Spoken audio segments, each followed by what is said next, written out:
The penthouse was a cavern of silence and shadows, a space too large and cold for one person, yet somehow suffocating with two. Caleb was drifting in the space between sleep and awareness when Julian's weight settled on the bed beside him. The air became thick with the sour tang of expensive whiskey. He pressed against Caleb, his eyes narrowed to drunken slits. Julian's voice was a low slur, questioning how he ever married a beta like Caleb, calling him dull and uninspired. He reminded Caleb of the fortune his family had undoubtedly received as part of their contractual union, wondering aloud why Caleb couldn't learn to be more pliant, more accommodating. Staring at the face that was both intimately known and terrifyingly alien, a sharp pang went through Caleb's chest. The man reeked of a foreign, cloying scent that made his stomach turn. He placed his hands on Julian's shoulders and shoved. The push sent Julian tumbling gracelessly to the polished floorboards. He glared up, his mouth opening to form a threat that the alcohol rendered impotent. Caleb, fighting the numbness that was creeping into his heart, grabbed the nearest decorative pillow and hurled it at him before kicking out in a burst of fury. He spat Julian's name like a curse. The heavy door slammed shut behind him, the sound echoing the shattering of his composure. The midnight air was sharp and biting, but it was nothing compared to the glacial chill that had settled deep within him. He walked without direction, his feet carrying him through the deserted city streets until he found himself in a 24-hour diner. He sat nursing a cup of black coffee, the world blurring around him. It was the slide of a napkin dispenser across the table that made him conscious of the tears tracking down his cheeks. He ducked his head, a futile attempt to hide his breakdown. The man next to him mumbled something about it being none of his business, tossed a pack of tissues onto the counter, and walked away. Through his watery vision, all Caleb registered was the confident stride of a pair of long legs disappearing into the night. Just as the gray light of dawn began to bleed through the diner's windows, his phone buzzed. It was Julian. His voice, a rough-edged rasp from the hangover, questioned where Caleb was and why he hadn't come home. He offered a clumsy apology for the previous night's events, repeating the tired excuse that his dalliances were meaningless, just for show, and he couldn't understand why Caleb refused to believe him. He pleaded for Caleb to come home, promising he would wait. Caleb returned to the penthouse feeling utterly drained. Julian was still in yesterday's clothes, his designer shirt rumpled and stained, his hair a disheveled mess. He lit a cigarette, the smoke curling around his head like a shroud. He accused Caleb of having changed, of becoming suspicious and untrusting. Julian spoke of his own hard work and immense pressure, insisting that Caleb, of all people, should be more understanding. Each word was a tiny blade, slicing away at what little remained of Caleb's heart. Silently, Caleb picked up his phone, found the TMZ video that had been circulating for 2 days, and tossed it onto the coffee table between them. He told Julian that it wasn't he who had changed. Julian had no response. His father was the first to call. The voice on the other end was a torrent of fury, berating Caleb for his incompetence, for not being an Omega, for being unable to keep his own husband in line. He screamed that Caleb was an embarrassment. Julian snatched the phone from Caleb's hand and spoke to the older man with a cold authority that was a phantom of the man Caleb once loved. But Caleb knew, with a certainty that was crushing, that this protective instinct was the last flicker of a dying flame. When they arrived at his father's house, a slap was already coming for his face, but Julian stepped in the way, blocking the blow. The sight of his powerful son-in-law instantly transformed his father's rage into fawning obsequiousness. He chided Caleb for being so dramatic and asked why he hadn't called ahead, so the staff could have prepared Julian's favorite steak. Caleb sneered at the transparent display. With Julian present, all the vitriol his father had for him was choked back. Julian told the old man that the mess online was his fault and that Caleb shouldn't be blamed. He instructed him to call directly if there were any problems. His father nodded eagerly, his eyes shining as if Julian were his own flesh and blood. And in a way, he was the son his father had always wanted.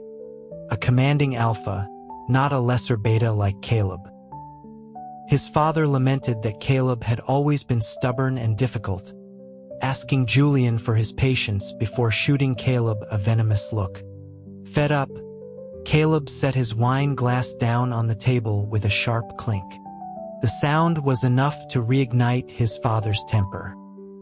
He was about to threaten him again when Julian rose, positioning himself behind Caleb's chair. He challenged the older man to try. His father's smile was a grimace as he sank back into his seat, changing the subject to a zoning variance for a piece of property on the outskirts of the city. Julian calmly stated that they were all family and if he wanted it, it was his. Caleb watched the greed light up his father's wrinkled face and felt a wave of nausea. Julian reached for his hand, a gesture of comfort that Caleb immediately rejected, pulling his hand away as if burned. He remembered the first time he met Julian. It was when his father was brokering the terms of their union, treating him like a commodity to be traded for influence. The irony was suffocating. After that day at his father's, Caleb stopped calling, stopped sending texts asking which Omega Julian was with that night. Julian seemed to take this as a sign that Caleb had finally accepted his place, reverting to the compliant boy he was at the start of their relationship. A few weeks later, his father called, his voice laced with commands and about his upcoming birthday gala, making it clear that Caleb was expected to attend with Julian. Caleb agreed with a cold detachment. Julian's call, when it came, was a welcome interruption. The background was a cacophony of laughter and high-pitched chatter. He heard Julian say he'd be there for the party before the line was abruptly cut. Just before it went dead, Caleb heard a familiar voice, coquettish and cloying, beckoning Jules to come play. It was Spencer, the Omega who had become Julian's most constant companion, the one the gossip blogs had dubbed the likely successor to Caleb's position. Caleb slid to the floor, not even registering the shattered phone screen digging into his leg. The empty penthouse felt vast and lifeless around him. At the gala, Julian arrived as promised. His father was ecstatic, even gracing Caleb with a rare approving glance. While they networked, Caleb retreated to a quiet corner with a plate of cheesecake, weary of the false smiles and empty conversations. It wasn't long before he was found. Spencer appeared before him, radiating an unearned sense of superiority. He told Caleb he was useless, a burden to Julian who only caused him trouble. Spencer's arrogance was palpable. He clearly expected a reaction, a fight, but his words failed to land. Instead, he was incensed by Caleb's detached calm. Spencer insisted that Caleb wasn't good enough for Julian and demanded he file for divorce, threatening consequences if he refused. Caleb looked at him sideways and told him to have Julian say it to his face. Stomping his foot in a fit of pique, Spencer shoved him. Caleb stumbled back into a solid chest. A low voice murmured from behind him, wondering why he would let himself be pushed around without fighting back. Before Caleb could answer, Spencer shrieked, pointing an accusatory finger. He accused Caleb of having a lover all along and vowed to tell Julian immediately. Caleb couldn't help but roll his eyes at the sheer naivete. He raised his hands in a mock applause, encouraging him to go on. A soft chuckle came from the man behind him. Caleb turned, confused.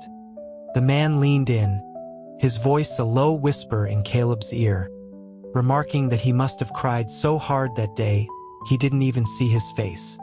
Caleb stared at him, saying nothing. This Omega, Spencer, seemed unable to tolerate being ignored. He grew more agitated, shouting about telling Julian, yet he remained rooted to the spot. In the middle of the standoff, Julian appeared, his expression tight. He asked what was going on. Spencer launched into a high-pitched, rambling account that made Caleb's ears ache. Caleb just watched Julian with a half-smile. Julian strode over, took Caleb's hand, and intertwined their fingers. He then turned and coldly rebuked Spencer, his tone shifting in an instant to one of gentle apology as he spoke to Caleb. The performance, which once would have sparked jealousy and pain, now felt hollow. Caleb commented on what a good actor Julian was. The man beside him snorted in derision. Julian's gaze shifted, his eyes hostile as he looked at the stranger, silently asking Caleb who he was. Before Caleb could speak, the man introduced himself as Leo Vance. His father, rushing over, overheard the name. His face split into a sycophantic grin as he pushed Caleb aside to shake the man's hand, recognizing him as the heir to the Vance Corporation. Leo gave a slight, dismissive nod, which only seemed to thrill Caleb's father more. Caleb pulled his hand from Julian's grasp and walked away, ignoring the turmoil he left behind. He found refuge in a secluded alcove, but his solitude was short-lived. Leo found him leaning against the wall. He observed that Caleb always retreated into his shell like a snail when things got difficult, calling him worthless. Caleb retorted, asking why he was so invested in everyone else's business. Leo didn't get angry. He just leaned closer, his voice low, stating the obvious fact that Julian was no good for him and questioning why he hadn't divorced him yet. Caleb took a deep breath, trying to control his temper, but couldn't stop himself from standing up to face him. He told Leo not to assume he wouldn't recognize him just because he'd grown up. He reminded him that, by rights, he should be calling him senior. Leo looked momentarily stunned, his gaze dropping. He mumbled that Caleb remembered him. Their first meeting had been an accident. Leo had been a scrawny, desolate-looking kid, misunderstood by teachers and relentlessly bullied by classmates for being undifferentiated. No one could have predicted he would blossom into such a formidable alpha. Caleb admitted that he was hard to forget. When Leo had finally presented as an alpha, it had nearly caused a school-wide panic. Caleb had been the one to sneak him away to a clinic. Sometimes he was grateful to be a beta. Other times he wondered why he had to be one. Back at the penthouse, Julian's anger finally erupted. He cornered Caleb against a wall, his presence overwhelming. The oppressive aura of an enraged alpha sent a jolt of fear through him. He couldn't understand Julian's sudden mania. Julian reminded Caleb of his promise to love him forever, his voice thick with accusation as he demanded to know what was going on between him and that kid. The possessiveness in his eyes made Caleb's stomach clench. After all their years together, he still didn't trust him. Caleb shoved him away with all his strength. He screamed at Julian for his hypocrisy, reminding him of his own trysts with Spencer, asking what right he had to question him for exchanging a few words with a friend. Julian was left speechless, but he stubbornly insisted that Leo was bad news and Caleb should stay away from him. The sheer audacity of it was laughable. In the beginning, Julian would offer frantic explanations for any Omega he was seen with. As Caleb's heart grew colder, Julian stopped bothering, maintaining a superficial peace. Caleb told him he was disgusting. He fled the penthouse, the slam of the door behind him like a gunshot, shattering the last fragile remnants of his heart. The memory of Julian's vows, to love him, protect him, never let anyone hurt him, mocked him. He had broken every single promise. Julian didn't come home for days. Caleb fell into a routine: work, home, solitude. The crushing weight of his job was a welcome distraction. He was surprised to receive a call from one of Julian's friends, informing him that Julian was drunk at a club. Despite everything, he couldn't bring himself to leave him stranded, so he drove to pick him up.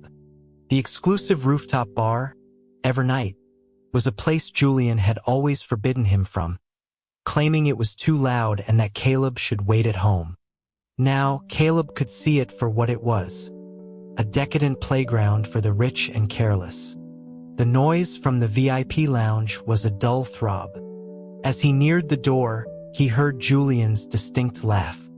He was talking with someone who was goading him, asking why he hadn't considered trying an Omega for a change of pace. The man's voice was slick with crude suggestion, describing the blending of pheromones as the ultimate pleasure. The disgusting words made Caleb want to gag. But what was worse, what truly stopped his heart, was that Julian only sneered and didn't refute a single word. His hand, which had been on the doorknob, fell to his side. His phone rang again. It was the friend, urging him to hurry. Caleb hung up and sent back a 2-word text: "Handle it." On the drive home, his mind was a storm. He didn't see the curb until he hit it, the jolt of the impact unleashing the flood of emotions he'd been suppressing. He collapsed over the steering wheel, sobbing uncontrollably. Through a blur of tears, he looked up and saw Leo Vance standing in front of his car, his expression unreadable. Caleb quickly wiped his eyes, trying to pull himself together. He asked what Leo was doing there. Leo explained he'd been at a party nearby and had seen Caleb get into his car looking distressed. He had followed, worried something might happen. Like a marionette, Caleb allowed Leo to guide him through the process of dealing with the flat tire and the bent rim. It wasn't until Leo had driven him home that he truly felt present again. He thanked him for his help. Leo just lit a cigarette, the acrid smell filling the car. Caleb asked for one, but his hand trembled so badly he couldn't light it. Leo took the cigarette from his fingers and replaced it with a piece of fruit candy from his pocket. He advised Caleb not to try things that didn't suit him, adding that the same principle applied to people. Leo's words planted a seed.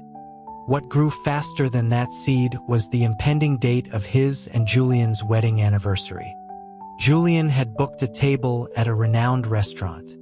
Caleb arrived first and waited. When Julian finally showed up, his clothes were in disarray, the collar of his shirt askew. He noticed Caleb's gaze and fumbled with the buttons. As he moved, Caleb caught a glimpse of a vivid red mark on his chest. A strange numbness spread through his hand, and he fumbled with his silverware, creating a jarring clatter. In the past, Julian would have been incensed by such a breach of etiquette, but tonight, guilt made him passive. He offered only stilted, meaningless small talk. The atmosphere was thick with unspoken truths when Spencer made his entrance, dressed to the nines, and squeezed himself into the booth between them. Julian said nothing. Caleb decided then and there to let go. He had no energy for Spencer's provocations. But Spencer was not satisfied. He demanded Caleb fetch him his favorite dishes from the menu. He cooed that he'd heard the wine was exceptional and asked Caleb to pour him some. Seeing Spencer's pathetic posturing now, Caleb almost wanted to laugh. He told him not to be ridiculous, asking if he didn't have his own hands. Spencer pouted, turning his wide, pleading eyes on Julian. Julian looked at Caleb, his expression hardening. He reminded Caleb that Spencer was the new face of his company, that there was a lot of money riding on him. He dismissed it as just a glass of wine, something Caleb shouldn't mind. Spencer stared at Caleb, a smug, triumphant look on his face, certain of his victory. When Caleb didn't move, Julian's dissatisfaction was clear. He rapped his knuckles on the table. He said that Caleb used to be so much more reasonable. That beautiful face, the one that had captivated so many, now looked utterly hateful. He reminded Caleb of how his father had practically begged him to sign the marriage contract, asking what was so difficult about pouring a drink. He told him to stop acting so high and mighty for the sake of the company. Julian's words were a dagger, twisting in a wound Caleb no longer felt. Lovers' words cut the deepest, for they know every vulnerability, every weak point to strike. Julian knew how deeply humiliated Caleb had been by that forced agreement. The only reason he'd gone through with it was for his younger brother, to ensure he got the care he needed. It was a pity his brother hadn't survived anyway, passing away that winter. In the aftermath, he and Julian had found a real connection, a gradual slide into love that made the current situation all the more tragic. Slowly, Caleb stood up, his limbs feeling heavy and disconnected. He picked up the bottle of wine and smashed it on the table in front of Spencer, who shrieked and leaped back like a startled animal. Caleb told him since he loved drinking so much, he could have the whole bottle. When Julian summoned him to his office the next day, Caleb brought the divorce agreement with him. He had looked at his reflection that morning, seeing a gaunt, somber man where a bright, energetic person used to be. It was no wonder Julian's love had faded. But it no longer mattered.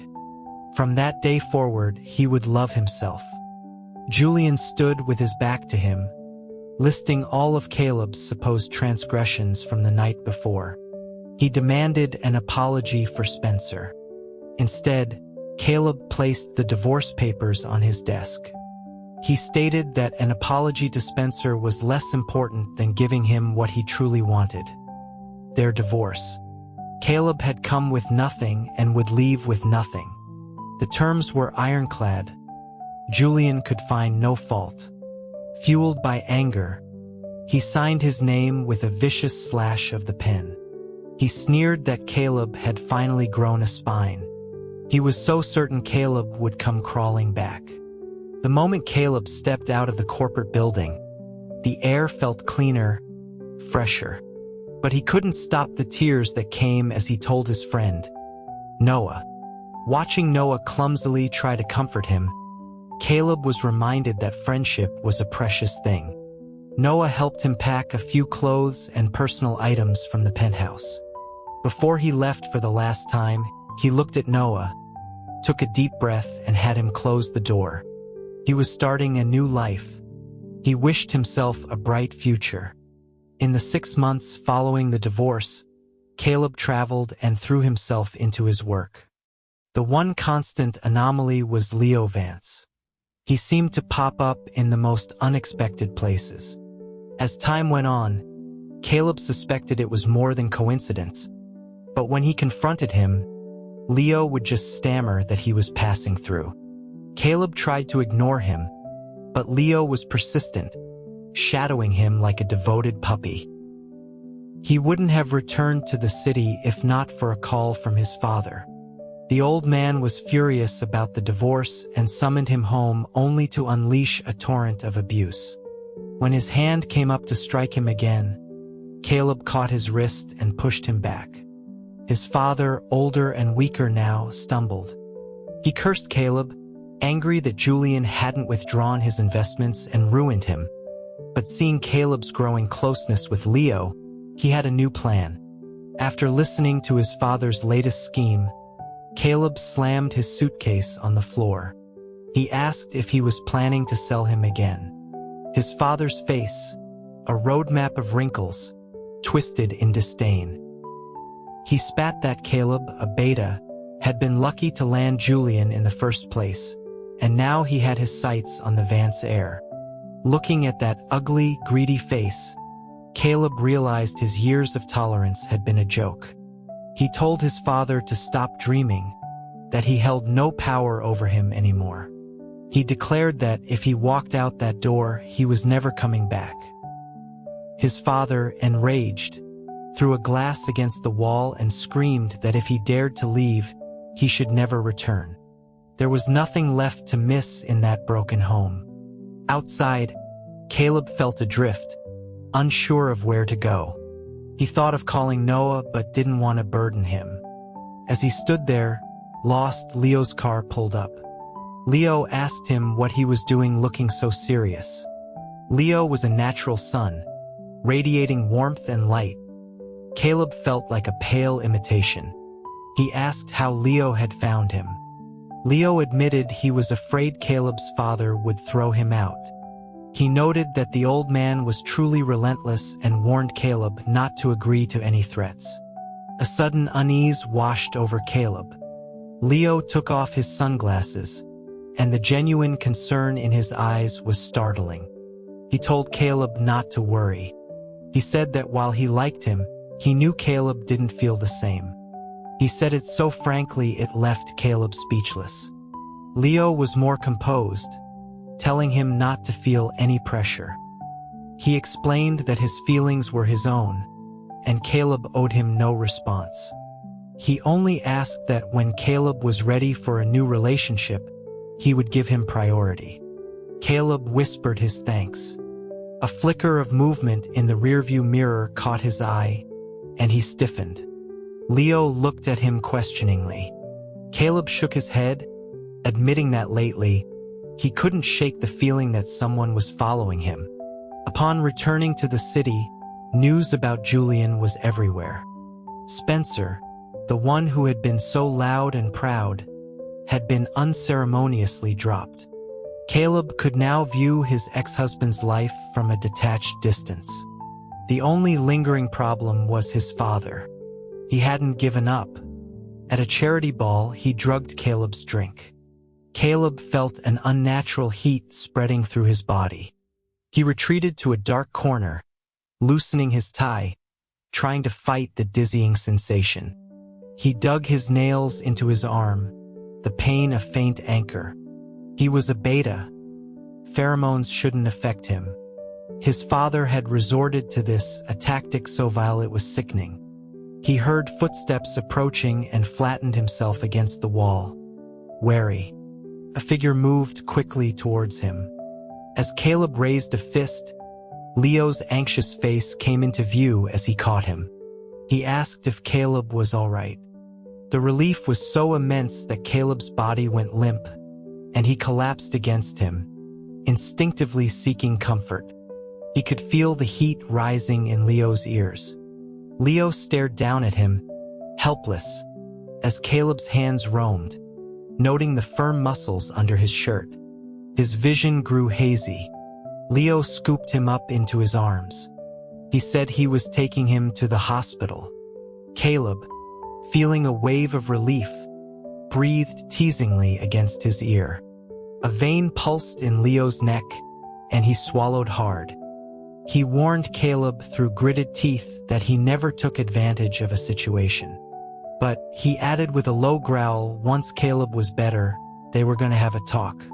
The ballroom was a sea of faces. Caleb hid his own in Leo's shoulder. He just had to hold on a little longer. But just as they neared the exit, they ran directly into Julian. He looked terrible, his clothes wrinkled, his face unshaven. He looked completely out of place at the glittering event. His eyes locked with Leo's. He tried to sound calm as he told Leo to hand Caleb over. Leo sneered, asking if Julian was delusional. He reminded him they had been divorced for 6 months and demanded he get out of the way. Caleb felt increasingly unwell, his fingers tracing patterns on Leo's waist. Leo gritted his teeth, shooting him a look. Caleb just blinked innocently. Julian was left standing there as security guards materialized, blocking his path.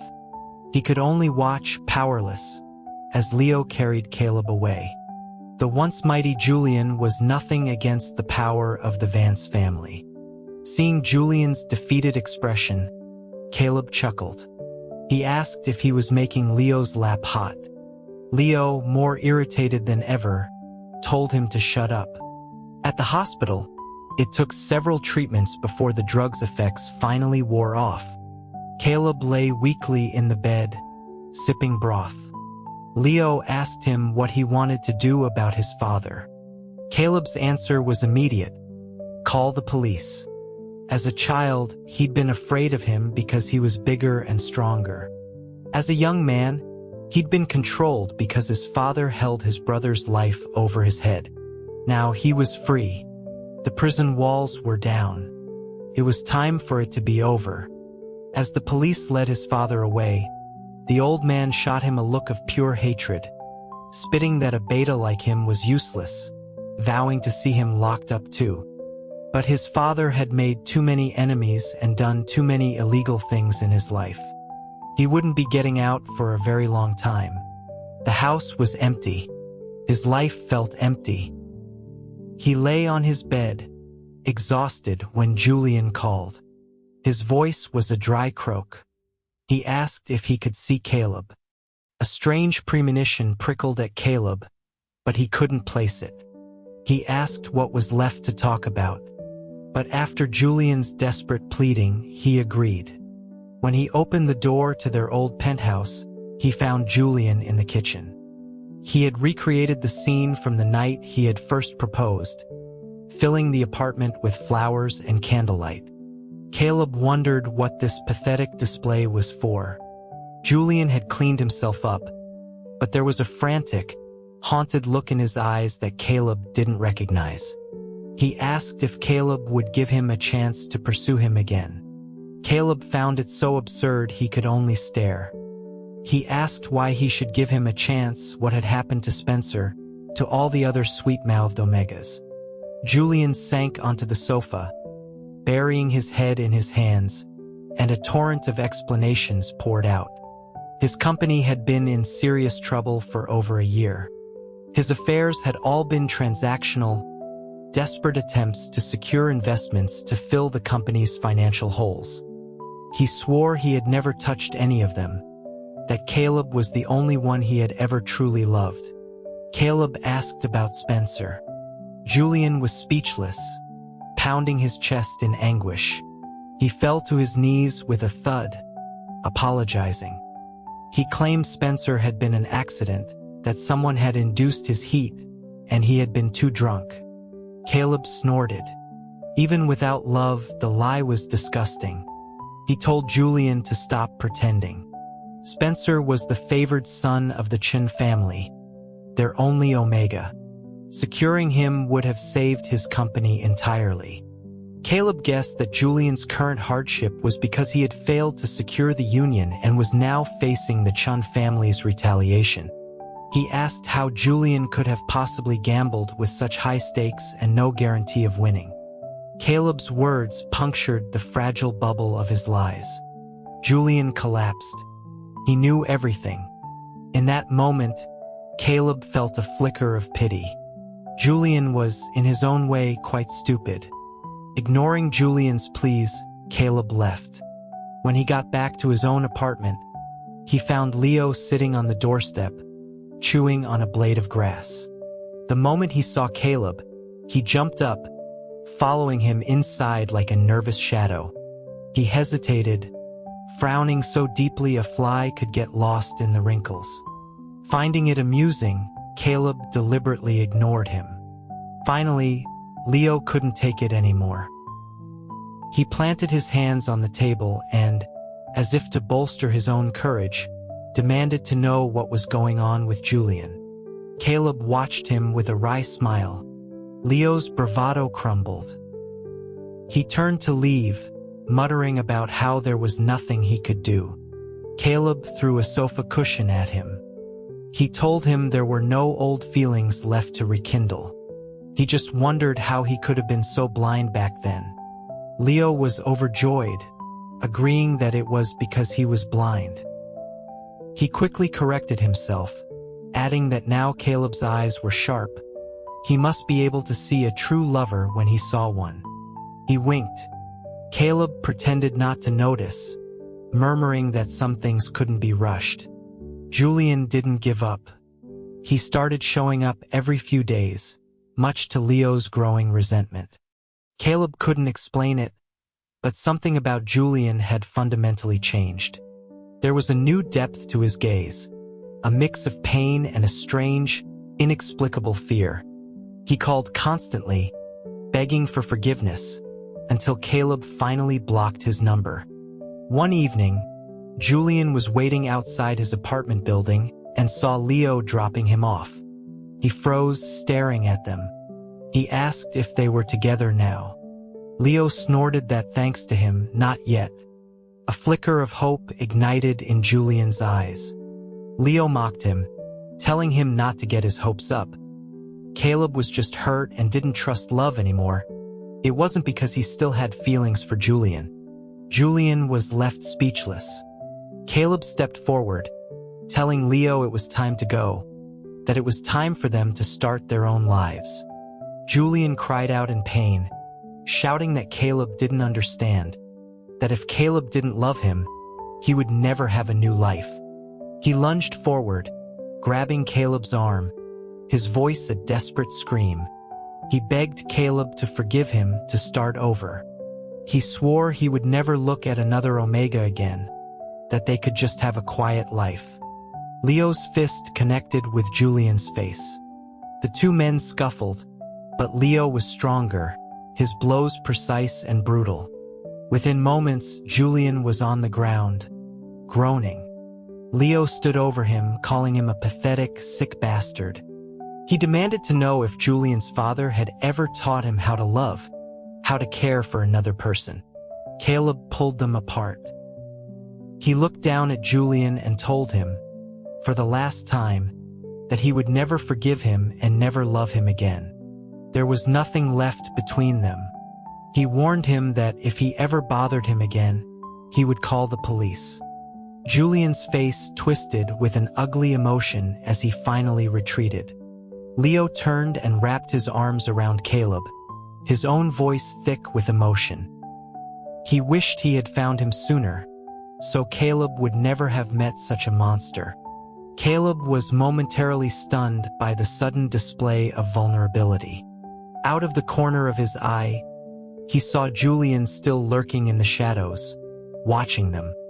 A sense of deep unease settled over him. He told Leo to be careful. Leo was careful, but Caleb was not. The odds of summoning your ex-husband as your rideshare driver had to be astronomical. He tried to open the car door, but it was locked. Julian was at the wheel, wearing a baseball cap and nondescript clothes. Caleb hadn't recognized him at first. He kept his voice steady, asking what he wanted. Julian shushed him, his face looking 10 years older in the dim light. He said he just wanted to take him somewhere. When they arrived at the abandoned warehouse, Caleb knew he'd been kidnapped. But he had no money, no connections Julian could leverage. This was about revenge, about rage. Looking at that hateful face, he regretted every moment he had ever loved such a man. He told Julian he found him more disgusting by the second. Julian just murmured to himself that it didn't matter if he was disgusting, as long as Caleb forgave him. His laugh was chilling. He tied Caleb to a chair, then knelt before him on one knee, holding out a ring. He said he knew he had done everything wrong. He asked if Caleb could forgive him so they could start over. His smile was bizarre, unhinged.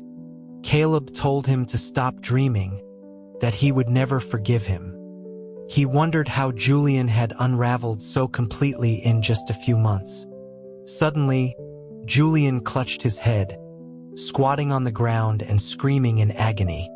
He begged Caleb to forgive him, crying that if Caleb didn't forgive him, he would die. As he struggled against the ropes, Caleb finally broke free. Julian's words shocked him to his core. He asked Julian what nonsense he was talking about. Julian was now writhing on the filthy floor. Caleb cautiously approached him, reaching out to touch his shoulder. Through his pained gasps, Caleb heard him muttering something under his breath, a nonsensical loop of words.